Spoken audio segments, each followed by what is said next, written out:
History rarely turns on loud declarations. Sometimes it turns on restraint.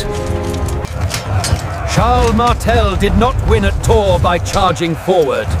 He won by waiting against... At dawn in October of the year, 7/3 faced each other. The air was sharp with the promise of winter, the grass damp beneath the soldiers' feet, and silence carried a tension as thick as iron.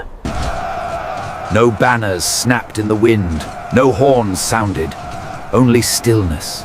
A pause before a... No banners snapped in the wind, no horns sounded, only stillness.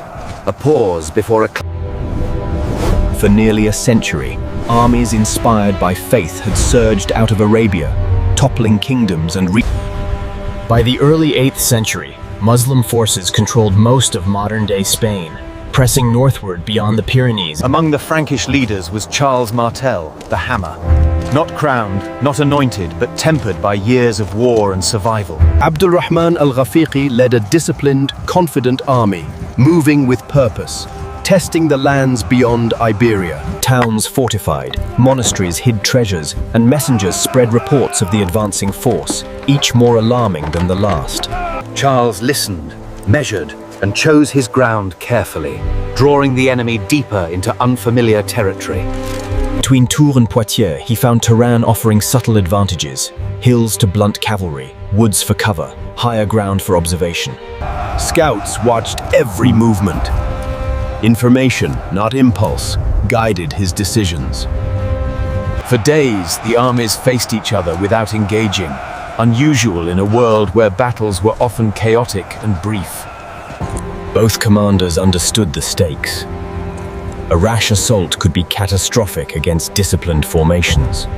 The longer the standoff, the colder the nights, the more stretched the Umayyad supply lines became. Time favored Martel.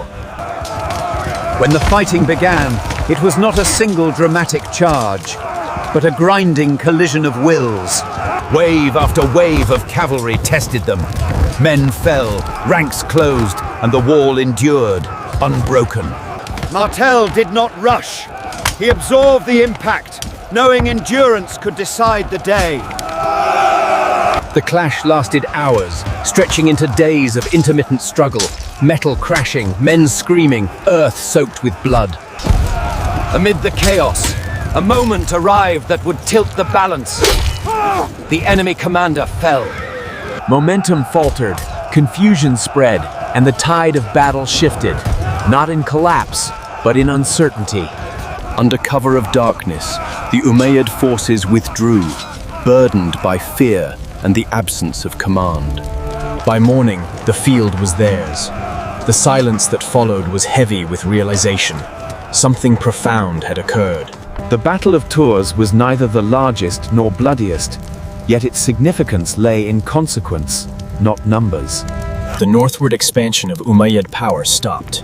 Raids continued, but momentum was broken, a line drawn by endurance.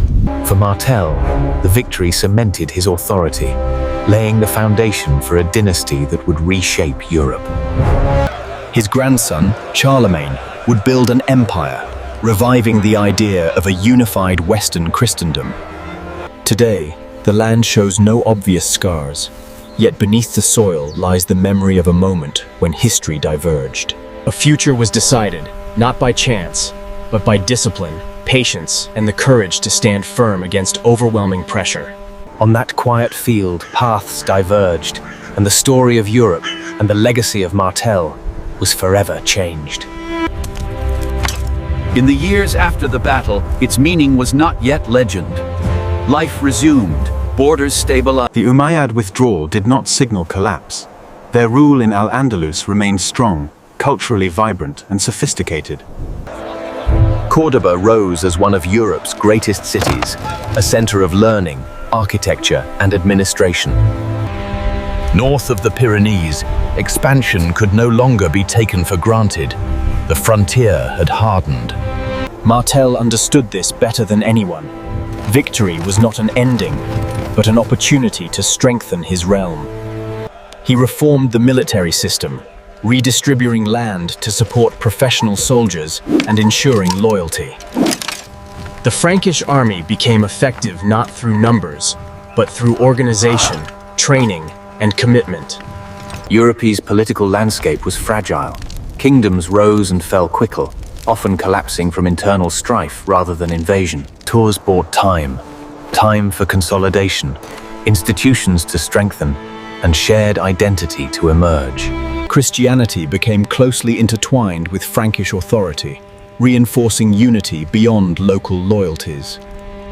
Later chroniclers framed Tours as a defining clash of civilizations, a final stand preserving Europe. Modern historians approach such claims cautiously, aware that long-term change is shaped by many forces over generations. What endures is not that Europe would have vanished, but that Tours demonstrated limits to expansion. His campaign had been confident and logical, but north of the Pyrenees, realities of terrain, climate, and war. Martel's disciplined forces held firm, proving that preparation, endurance, and tactical understanding mattered more than momentum. Each era reinterpreted the battle through its fears and priorities, shaping the memory of Martel's stand. After Tours, Western Europe followed a distinct path. The Carolingian dynasty emerged, imperial ambitions revived. Law, governance, and cultural identity developed within the framework Martel's victory allowed. The field offers no dramatic reminders, no ruins, no fortifications, yet absence itself tells a story. The men fought because they were ordered to, because retreat meant loss, because survival demanded resistance. They participated in a moment where uncertainty narrowed into direction, shaping history without knowing it. Tours was not the birth of Europe, nor its salvation in one stroke. It was a pause. From that pause, new possibilities emerged, shaping political and cultural contours for generations. Martel's foresight ensured that Frankish power could project across Western Europe, not through chance, but through preparation. Institutions strengthened, identities coalesced, and governance became more structured, creating a foundation for later Europe. Institutions strengthened, identities coalesced, and governance became more structured, creating a foundation for later Europe. Christianity intertwined with authority, reinforcing unity and shared cultural identity across regions. History's most consequential moments are often quiet, understood only in hindsight. Discipline, endurance, and fragile resolve of men holding a line determined the course of destiny. And Fulham. The Battle of Tours was destiny negotiated, not fulfilled. A line. Martel confronted superior cavalry, not with speed, but with preparation and discipline. Favorable ground became a weapon, neutralizing strength through restraint.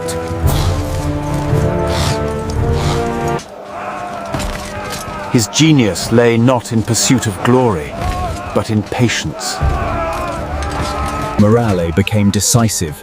These men defended homes, families, and identity. The battle revealed the power of leadership under pressure, measured decisions shaped by terrain, timing, and intelligence. Discipline and cohesion sustained resistance that might have broken lesser forces. For an army used to rapid victory, unbroken resistance was destabilizing. With leadership lost, confidence fractured, and momentum dissolved. Beyond tactics, Tours reshaped power, halting expansion and allowing consolidation. Martel's leadership became a model of decisive patience. Communities gained time to recover, rebuild, and endure. Victory intertwined with faith, reinforcing authority through belief. Contemporary perception mattered. Divine favor legitimized power.